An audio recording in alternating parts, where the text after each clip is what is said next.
దిశ ప్రేక్షకులకు నమస్కారం. శ్రీరాముని ప్రాణ ప్రతిష్ఠ రోజున ఇంట్లో ఇలా పూజ చేస్తే మీ కోరికలన్నీ తప్పకుండా తీరుతాయి. ఆ వివరాలేంటో ఈ వీడియోలో చూద్దాం.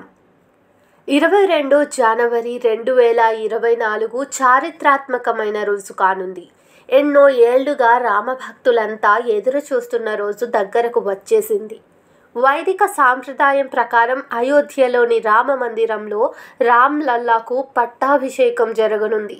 అయితే ఈ రోజున రాముడి ఆశీర్వాదం పొందడానికి మీరు ఇంట్లో రాముడిని ఏ పద్ధతిలో పూజించాలి, పూజా సమయంలో గుర్తు చేసుకోవాల్సిన విషయాలేంటి ఇప్పుడు తెలుసుకుందాం.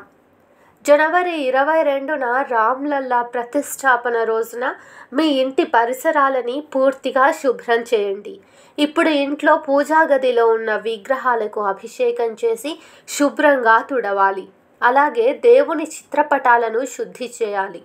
ఉత్తరం, తూర్పు దిశల మధ్య భాగాన్ని ఈశాన్య మూలగా పరిగణిస్తారు. ఇంటి ఈశాన్య మూలను శుభ్రం చేయాలి.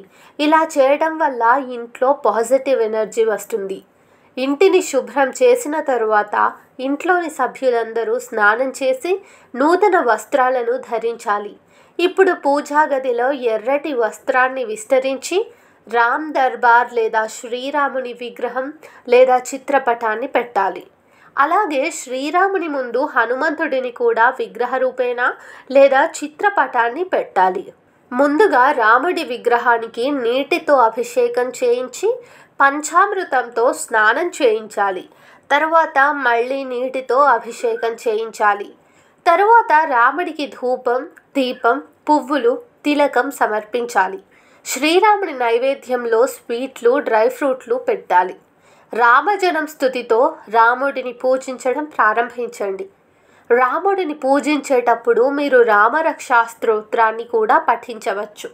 రామరక్షా స్తోత్రాన్ని పఠించడం ద్వారా శ్రీరాముని ఆశీస్సులు ఎల్లప్పుడూ ఉంటాయి. శ్రీరామునికి మంగళహారతి ఇచ్చి పూజను ముగించండి. దీపావళి రోజులాగా ప్రాణప్రతిష్ఠ రోజు సాయంత్రం ఇంటి బయట దీపం వెలిగించండి. ఇలా చేస్తే మీకు అన్ని శుభాలే కలుగుతాయని పండితులు చెబుతున్నారు.